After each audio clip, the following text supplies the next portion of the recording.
As I discussed, I'm now in Germany, where I am working to a very, very tight timetable. I have many people to see and things to do, and for that, that's going to have an inevitable effect on the amount of time I can devote to individual videos for this channel, though I will try to maintain a constant flow of videos throughout the time I'm in Germany with my family, which will be for about a week.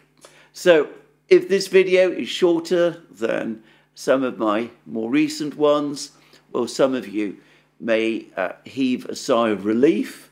Others, no doubt, will be sorry. To anybody who is sorry, well, let me say my apologies, but external events dictated so. Let's therefore, since I'm going to try and keep the time of this video relatively short, let's talk about what is happening in the various conflicts around the world, and of course by far the most important, and the one that is shaping, as I've said, everything that happens all around the world, is the conflict in Ukraine. And let's start where we always do, or where we traditionally do, with what is happening on the battlefronts. Now, there's been some rather interesting information over the last few hours about another big Russian missile strike. As I understand, this one was carried out almost entirely by Iskander-M ballistic missiles. These do seem to be actual Russian Iskander-Ms. There's been some reports about North Korean missiles being used by the Russians in the war. If so, it looks as if they were only used on a trial basis, because from what I can tell, all Russian ballistic missile strikes are conducted with Iskander-M missiles. And as I have also pointed out in previous programs, the Russians are able to shoot down Ukrainian-launched ATACMS missiles, which are also ballistic missiles, and do so in large numbers. The Ukrainians themselves have admitted that they have no means to shoot down Iskander-M ballistic missiles. I would add that over the course of this week, the Russian Black Sea Fleet has also been relatively active. They've launched several strikes with Calibre subsonic cruise missiles. The Calibre subsonic cruise missile, long-range cruise missile, launched by the Russian Navy, is similar in some respects, some characteristics, to the KH-101 missiles launched by the Russian Air Force, but they are apparently quite different missiles, and in some respects they're less advanced than the Russian Air Force missiles and less stealthy, and therefore easier for the Ukrainians to track and intercept. Just saying. But the last strike was carried out largely with Iskander missiles, and from what I've been able to understand, the targets were all purely military targets, with Ukrainian airfields being the major focus of these attacks. The Russians trying to make these airfields unusable before the F-16s arrive. And we're constantly being told that the F-16s are going to arrive sometime in the next few weeks. A couple of months ago, I remember that there were predictions that the F-16s would arrive and would start to fly over the skies of Ukraine in June. June is now almost ended. There is no sign yet of the F-16s. Well, we will see when they come and from which airfields they will operate, assuming, of course, that they come at all. Anyway, that's what I wanted to say about this strike. I don't yet have full information about what exactly it achieved, but given that, as I said, there is no means to intercept Iskander-M missiles, it's likely that this attack did significant damage. Now, going back to the topic of the ATACMS strikes, there were there were recently a number of Ukrainian strikes on Crimea. One of them ended appallingly with the strike on the beach in Crimea, the horror on the beach when canisters from a ATACMS missile that exploded above the beach fell on the beach. We'll come to that in a moment. But the Ukrainians did launch other strikes on other facilities in Crimea as well. And one of them was some kind of space-oriented facility built by the Soviet Union to support the Soviet space program. It's unclear whether this particular facility is still operational or whether it operates to any very significant extent. But anyway, the Ukrainians did try to attack it. Lots of claims that the ATACMS missiles got through and that the facility was destroyed. We've now received satellite data, precise satellite data. Certainly, there are scorch marks around the facility, but it seems as if the missiles were shot down close to the facility by Russian air defense systems, probably Tor missiles and Pantsir systems, rather than the long-range S-400s and S-300s. And the facility itself was largely undamaged, and the scorch marks, which have appeared to create a certain amount of excitement in some places, in Ukraine in particular, seem to be the areas of burnt ground near the facility, not the facility itself. They don't show destruction for the facility itself. Anyway, missile strikes from both sides, but the Russian ones get through and do tremendous damage. The Ukrainians occasionally get through, but the damage they do is much more limited. Let's discuss, however, the situation on the front lines. And let's begin with Volchansk, because Group of Forces North has now provided us with a very interesting report indeed.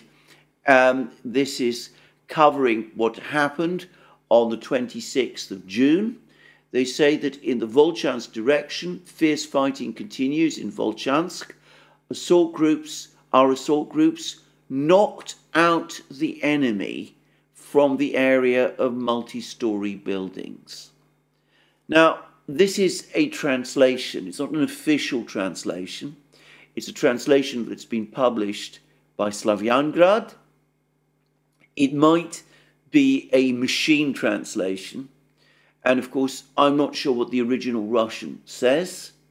But on the face of it, this translation suggests that the Citadel area, the area of the high-rise buildings to the north of the aggregate plant, has fallen, that the Russians have captured it, presumably after the men of the 71st Jaeger Brigade either surrendered or fled.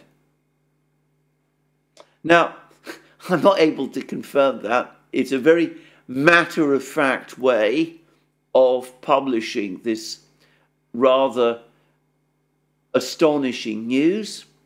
Perhaps, in reality, what's happened is that the Russians have gained ground in the area of the high-rise buildings rather than captured the whole area in its entirety. But it does suggest that something fairly significant is going on there. And the Group of Forces North then goes on to say that the enemy did not take any attacking actions and continues to build up its forces on the right bank, that's to say on the south bank of the Volcha River. In other words, not in the area north of the Volcha River, where the intense fighting has been taking place. And then Group of Forces North goes on to say the total advance of Russian troops in the Volchansk direction was up to 150 meters. Now, as I said, this is all very remarkable and very extraordinary. If the area of the high-rise buildings has indeed been captured, then it looks as if the aggregate plant has been captured as well. In fact, the purpose of capturing the aggregate plant was to cut off supplies to the Ukrainian defenders in the high-rise buildings, and that might be why, if the aggregate plant has indeed been captured, why resistance in the area of the high-rise buildings might have collapsed. Now, it must be said that there is a contradictory report from the General Staff of Ukraine.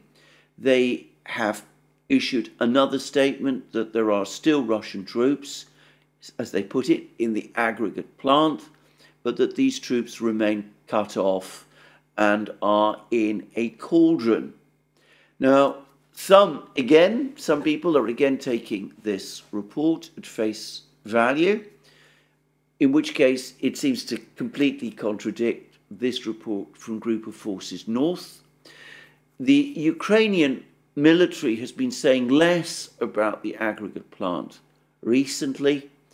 I wonder whether they published this report in order to prepare for the admission that the aggregate plant has now fallen under Russian control. Just saying. Anyway, that's all I can say about Volchansk. As I said, a bombshell from Group of Forces North about the area of the high-rise buildings. It may be, as I said, that this report has not been translated properly, but anyway, we will see. Interestingly, notice, though, that the Group of Forces North says that the Ukrainians have stopped all attempts to counterattack, either across the Volcha River or from the eastern, towards the eastern part of Volchansk, from the village of Tikha. All of those attempts apparently have been unsuccessful, and the Ukrainians have stopped their attempts to conduct offensives in this area. And then Group of Forces North goes on to say no active actions were noted in the Lipsy area. Russian Air Force destroyed a large temporary deployment of the 13th Brigade of the Ukrainian National Guard in Lipsy. And I believe, though Group of Forces North doesn't tell us this, that this building which housed this deployment point, or rather this deployment area, was attacked with a Fab 3000 bomb. But again, maybe I'm reading more into this than it says. And Group of Forces North says that over the past 24 hours, enemy losses amounted to more than 200 men. Also, and then there's a list of the equipment, the Ukrainian equipment, the Group of Forces North say that they destroyed, and then they go on to say this: in the past 24 hours have been very productive for our missile forces. 2 precision strikes destroyed 2 drone depots, along with their crews and transport. That's to say, presumably FPV drones. So 2 units, Ukrainian units, that have been involved in conducting FPV drone attacks on Russian forces in the Kharkiv area have been unsuccessful. And then the report goes on to say, the density of our defences and the low manning of Ukrainian assault units continue to prevent the Ukrainian command from launching an offensive. The enemy continues to make up for the lack of personnel with rifle battalions of the 23rd and 43rd Brigade, whose only goal is to be the vanguard of meat assaults until the so-called elite units are brought into battle. So the Russians are saying, Group of Forces North are saying, that despite all the claims to the contrary about a huge build-up of Ukrainian forces in the Kharkiv area, the reality is that the Ukrainians are short of trained men. They're having to make up for the lack of trained troops with assaults by untrained troops, and these assaults are achieving nothing. And Group of Forces North, on that basis, seem confident that the prospects of an offensive by the Ukrainians are receding. And by the way, the Russian Foreign Ministry has issued a statement saying that if the Ukrainians do indeed decide to launch some kind of an offensive in the Kharkiv area before the NATO summit meeting on the 9th of July, then they will pay a very, very heavy price for an offensive which the Russians are certain will fail. So that's the situation in Volchansk. Elsewhere, all across the front lines, the Russians continue their advances and they continue to grind the Ukrainians down. Ukrainian losses remain at the same high levels as I have discussed. I understand that in the micro-district, the Ukrainians control just 7 buildings. Now, it's important to say that these are 7 high-rise buildings in the micro-district west of the aqueduct in the Chasiv Yar area. Fighting apparently still continues for the micro-district. It appears to be the most heavily fortified position in Chasiv Yar. It looks as if it's likely to fall fairly soon, at which point, as I said, it looks as if the whole future of Ukrainian defences in the Chasiv Yar area is bleak, and the Chasiv Yar itself will shortly after fall. There are also reports going to the other town where fighting is continuing, which is Avdiivka. Sorry, not Avdiivka, Krasnogorovka. That reports of a major Ukrainian withdrawal from Krasnogorovka might be true. The Russians seem to be clearing now fairly rapidly the remaining Ukrainian defense positions. There are now reports that within about a week, the Russians will be able to announce the full capture of Krasnogorovka. There have been reports like this before, but this time these latest reports are backed by photographic and film, which appears to show significant Russian advances in this town. Now, to repeat, the main battle, in my opinion, continues to be in the Avdiivka Ocheretino area. The Russians continue their advances through the villages to the west of Ocheretino, places like Sokol, which the Ukrainians appear to be defending to an undue extent, given that the fortifications around Sokol already appear to have been captured by the Russians. But probably the Ukrainians understand that if they're driven out of Sokol and other villages to the west of Ocheretino, the Russian flanks will have been secured, enabling the Russians to advance northwards towards the main road from Pokrovsk to Chasiv Yar, cutting the road, and that, of course, would create a major crisis for the Ukrainian defenders in Toretsk, who are under heavy pressure, and also, of course, for Ukrainian defenders in Chasiv Yar and places like that. Now, Zelensky himself has been on the move, having just sacked General Sodol on the orders of the Azov Brigade. I'm being only partly facetious. He's turned up at one of the towns which are under attack. I believe it was Volchansk, though I've seen one report refer instead to Pokrovsk. Ukrainian soldiers by now must have become used to Zelensky turning up to a town which eventually falls. For them, he must be a harbinger of doom. Recently, some months ago, I remember he went to Rabotino, and Rabotino has now been captured by the Russians. He then went to Chasiv Yar, and we hear that the Russians are now in control of the micro-district, apart from 7 buildings, with the rest of Chasiv Yar likely to fall soon after.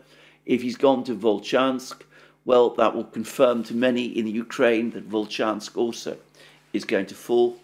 Pokrovsk, for the moment, not under attack, but at some point, no doubt, it soon will be. So, overall, trajectory of the war continues very much along the lines that I have been discussing in these programs now for several months. Ever since Avdiivka fell in February, the Russians have broadened their offensive. They're pushing the Ukrainians right across the front lines. They have the initiative. They're able to attack wherever and whenever they choose. They caught the Ukrainians by surprise by launching an attack in Kharkiv region at the beginning of May, before the Ukrainians expected them. They then launched an attack in the Toretsk area, again, which was unexpected to the Ukrainians. Both of these attacks gained significant ground before the Ukrainians were able to rush reinforcements to hold the positions. The Ukrainian army, under intense and continued stress, the soldiers, the veteran soldiers, becoming fewer and fewer in number, becoming increasingly jaded and tired and angry, criticizing their command, and large numbers of reservists thrown into the battle without enough training, unable to hold back the Russians, in many cases refusing orders to conduct attacks, and in a few cases retreating when they are attacked. And we've had reports about this recently from the Volchansk and Chasiv Yar areas. So the war continues. Meanwhile, there has been considerable diplomatic contact between the United States and Russia. Now, as I discussed a couple of programs ago, in the aftermath of the attack on the bridge, on the beach in Crimea, the Russians called in the American ambassador and gave her a warning that Russia will respond and will respond firmly to that attack, and that there will be a Russian response, which will be a Russian response in effect against the United States itself, that the Russians will take action against the United States at a time and place of their own choosing. Now, the Russians have provided us with a brief report about this, providing us some further information. This comes from Sergei Ryabkov, Russian Deputy Foreign Minister. He said that the tragedy that occurred in Sevastopol will certainly not remain and does not remain without our response. The nature of this response is a matter that I'm not at all authorized to discuss. I think that the idea of certain permissible scenarios is also on the minds of many in the West. They should feel the extreme risks associated with such actions. And then he said that he said in response to discussion about the Russians using tactical nuclear weapons, that the president, that's to say Putin, as the supreme commander-in-chief, makes such fateful decisions. The scenarios in which this is permissible are described in detail and precisely in basic documents. Everything correlates with the current situation, which in effect tells us very little indeed. Almost nothing in effect about what the Russians are going to do, but the fact that they are indeed going to respond. Anyway, the indications are that this warning has made the United States nervous, because directly after the warning was given, the US Secretary of Defense, Lloyd Austin, telephoned and spoke to his opposite number, Andrei Belousov. Now, the readouts that both the Americans and the Russians have provided are thin to the point of being completely uninformative.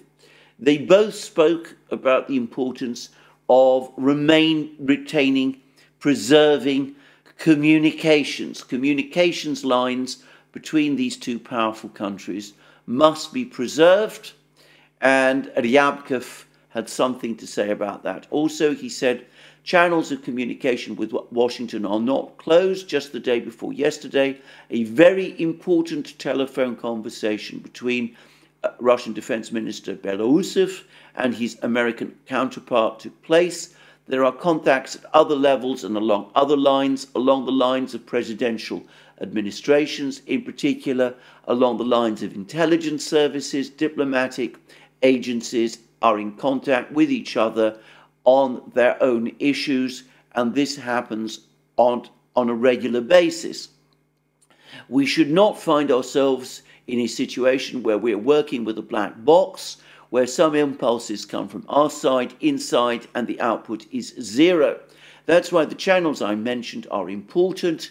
That's why the function of ambassadors and embassies is important, and we will not abandon any of them. And you can treat the genre of diplomatic démarches however you like, but this is also an important element of the overall work, especially in the current crisis period. Now, the most important thing to take from those words is that Ryabkov tells us that the meeting, the conversation between Lloyd Austin and Belousov was very important.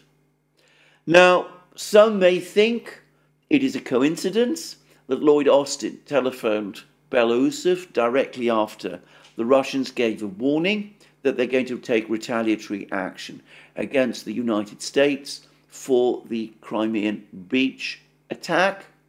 I don't believe in such a coincidence. I am sure that the United States, very concerned to be receiving a warning of this kind from Moscow, took the initiative to call the Russians, to call the Russian Defense Ministry, to find out exactly what it was that the Russians were intending to do, or at least, if not exactly what the Russians were intending to do, to at least try to persuade the Russians that, in fact, the United States is not as responsible as the Russians claim it is for the Crimean beach attack, and to try to basically calm the situation down. And another indication that the situation, the Russians might be trying, the Americans might be trying to calm the situation down, is an incredible, aggressive, incredibly belligerent statement that was published by Zelensky's advisor, Mikhailo Podolyak. He said that there are no beaches, resort areas, or beachgoers in Crimea, that the entire territory is under occupation, that everybody who is engaged in such activities is presumably some kind of occupier, in effect, all but brazenly saying that the people on the beach were a legitimate target, coming as close as the Ukrainians are likely ever to do to admitting that they targeted the beach intentionally. Now, when people publish defiant comments of this nature, I suspect that they're coming under pressure, and it could be that they are coming under pressure from the Americans, who are telling the Ukrainians under no circumstances must anything like this ever happen again. And it's possible that the Americans told the Russians that they'd given this warning to the Ukrainians, this information to the Ukrainians, and that this was the purpose of the call between Lloyd Austin and Belousov. I doubt that the Russians are going to be very impressed, and I doubt that it will be enough to prevent the Russians from proceeding with the retaliation that they have spoken about, though it might lessen the level of retaliation that the Russians might do.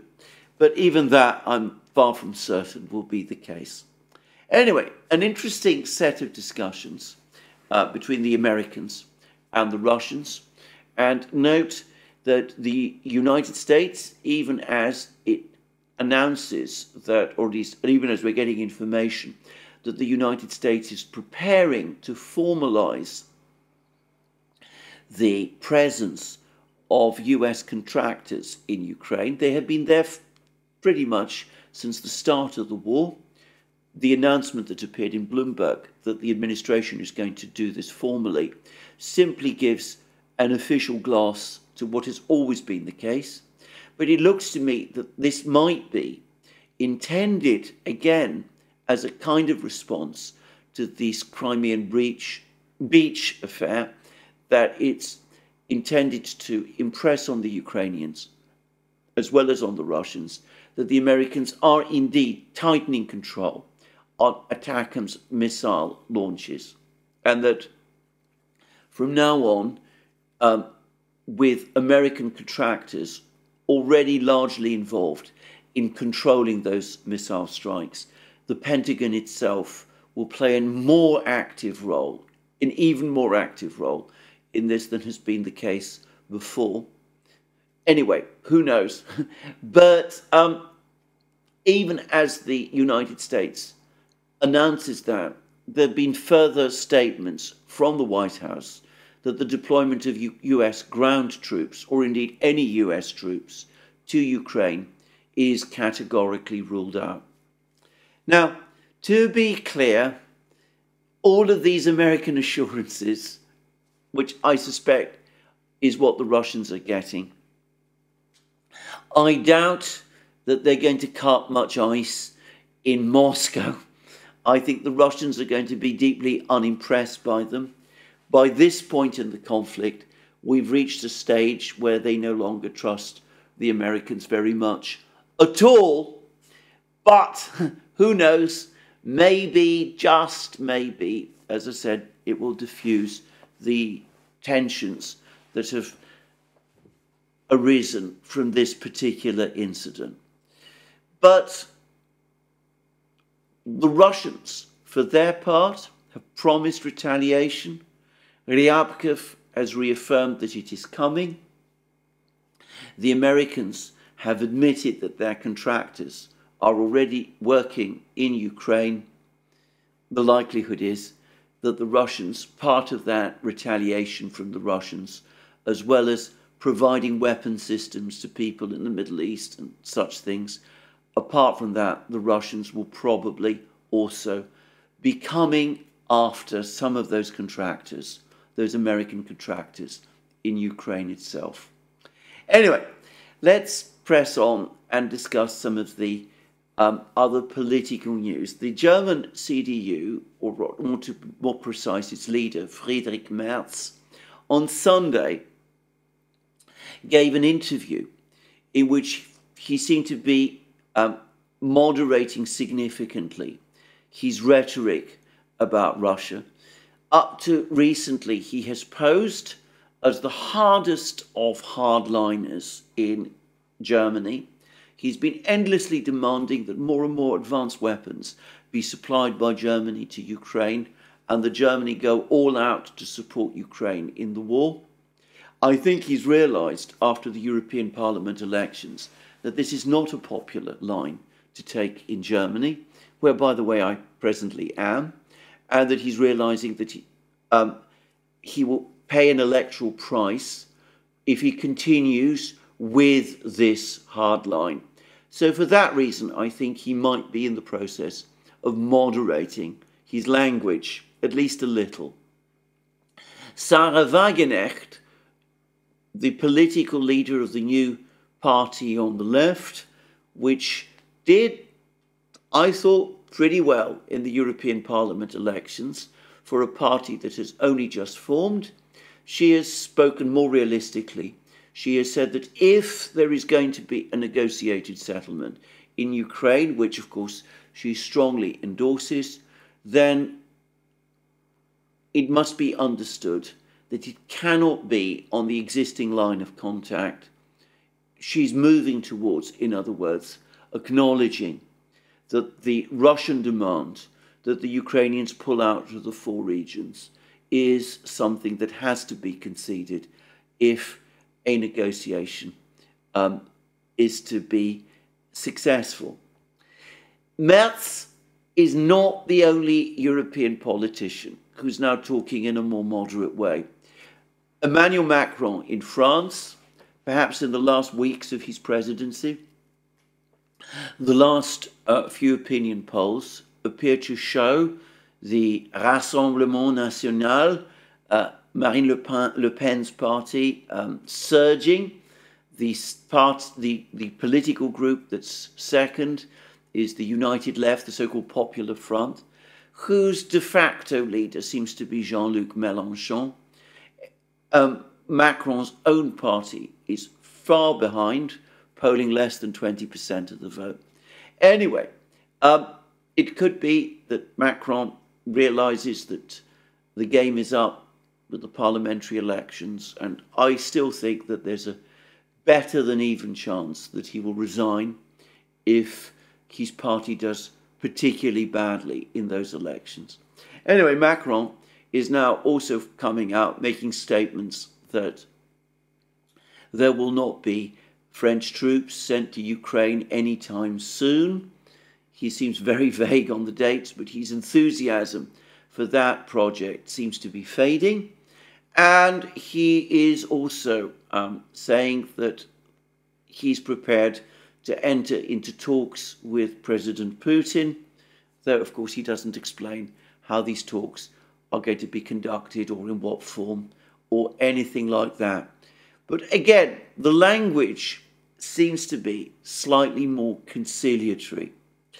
I wonder whether recent events in Ukraine, the failure of the Ukrainians to mount a counteroffensive in Kharkiv region, the fact that up to now the Ukrainians have not succeeded in destroying the Crimean Bridge, which, remember, they said they would destroy in the first half of this year.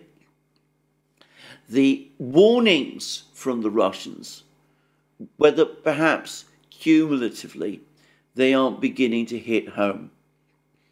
But no one should bank on this. On the contrary, the consistent pattern of the Ukraine conflict is that when the Western powers seem to be talking peace, it's only a question of time before they reverse their position and start talking about war again. Everything will turn ultimately on what happens on the battlefronts, and if we see a sudden Ukrainian collapse, which perhaps we will, some are suggesting it could happen as quickly as the end of the summer or the beginning of the autumn. Well, if we see a sudden Ukrainian collapse, I suspect that we will see talk both of peace by those who advocate it and of war, more war from those who demand it. I suspect we will see all of that intensify. Well, that's my brief summary of the situation in Ukraine. We are caught between war and peace, between Russia and the West. The Russians continue to advance. The situation in Kharkiv region is covered by the fog of war, or perhaps the fog of mistranslation. I'm not sure. But anyway, the trajectory is clear enough. There doesn't seem to be any real doubt in anybody's minds any longer about how this war is going to end. The only question is, how complete will that Russian victory be? Now, lots of things are, of course, taking place elsewhere in the world. In Bolivia, there has been an attempt to overthrow the president there. And this has been President Luis Arce. I suspect I'm not pronouncing his name correctly. This coup attempt carried out by the military seems to have followed very closely the model of military coups in Latin America as it played out as recently as the late 1980s. In fact, I seem to remember military coups in Bolivia being conducted in exactly that way at that time. So the commanding general, the chief senior general of the Bolivian army, says that he's going to come and overthrow the government in order to preserve democracy. He deploys troops to the capital. The troops lay siege to the presidential palace and the parliament building. They seek to break into the presidential palace. However, very quickly, things began to go wrong. Most of the military seemed to be hostile to this coup attempt.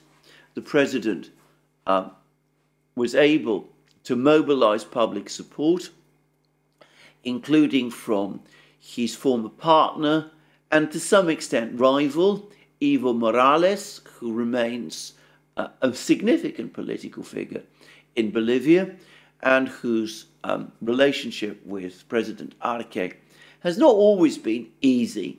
But anyway, Morales came out and supported Arce over the course of this particular coup. Anyway, even as the coup was underway, the defense minister sacked the chief military commander who was carrying out the coup or trying to carry out the coup. The general who took over from him immediately countermanded the coup orders. The troops returned to barracks and the coup collapsed. And thousands of people came out onto the streets of La Paz to protest against the coup. And the coup seems to have been a complete and utter failure, and one which ultimately has strengthened the existing government. As to why the coup has happened, well, I can only guess, but I suspect that my guesses are the same as yours, my viewers. I don't think it's particularly difficult to see what might have triggered a coup like this at this particular times. Suffice to say that Bolivia sits on top of, I believe, the largest lithium deposits, or at least known lithium deposits in the world, lithium being an essential, component of liquefied, of the new batteries, the liquid lithium batteries, which have so revolutionized so many, the electric vehicle industry, for example. He has been leading, with the support of Morales, by the way, Bolivia towards the BRICS. He wants to conclude an agreement to bring Bolivia into the BRICS. And he recently, just a few weeks ago, about 2 weeks ago, he was in St. Petersburg attending the St. Petersburg International Economic Forum. He participated in the plenary session alongside President Putin of Russia. And he's talking about enhancing economic links with Russia and, of course, China, which is the biggest importer of lithium and which has the biggest electric vehicle industry by far in the world. So if you think that all of these events are unconnected to the fact that there was a coup attempt just now in Bolivia, well, as I like to say, if you really believe that there's no connection between all of those events and the coup attempt, well, I have a bridge to sell you. But anyway, suffice to say, the coup failed, and this will reinforce, despite current economic problems, Bolivia's existing course. Now, as to BRICS membership, Sergei Lavrov, the Russian foreign minister, has said that for the moment, a decision has been made amongst the existing BRICS countries that membership has now expanded significantly. It's time to put that on pause, but that there will be a mechanism for countries that wish to join BRICS to become associate members. And after a certain interval, and as the BRICS themselves modernizes and reshapes, the entry of more countries into the BRICS will gradually take place. Now, the Russians have also provided more information about the new global payment system that they're working towards, and importantly, it looks as if India is fully on board. Prime Minister Modi is due to arrive in Russia on the 8th of July. Significantly, he will be meeting President Putin at exactly the same time as the NATO summit meeting is taking place, which President Zelensky is due to attend, and at which apparently he's going to be told that there will be no further steps made towards admitting Ukraine into NATO. But anyway, we've been told more about this new system, this new global payments system. And from what I can see, it is going to centre very heavily around digital currencies. A digital RMB, yuan, Chinese currency, a digital ruble, a digital rupee possibly, certainly a digital rial, which is Iran's currency. Now, I know many people have very strong feelings about digital currencies. To some extent, I share them, by the way. But perhaps it's important to highlight the fact that if you want to circumvent US sanctions, then digital currencies are a very strong tool, especially given the fact that the blockchain technology that will underpin them. The Russians, by the way, are said to be leaders in the practical use of blockchain technology. And one way or the other, this is what is coming. I don't think, for the record, that for the moment the Russians plan to the plan involves digital currencies being used in everyday transactions by consumers in everyday life. So this will be purely a trade tool, a tool to conduct international commerce and business no doubt at a high level between big companies and entities. For the moment, at least, as I said, I don't think there's any plans to replace ordinary currencies with digital currencies.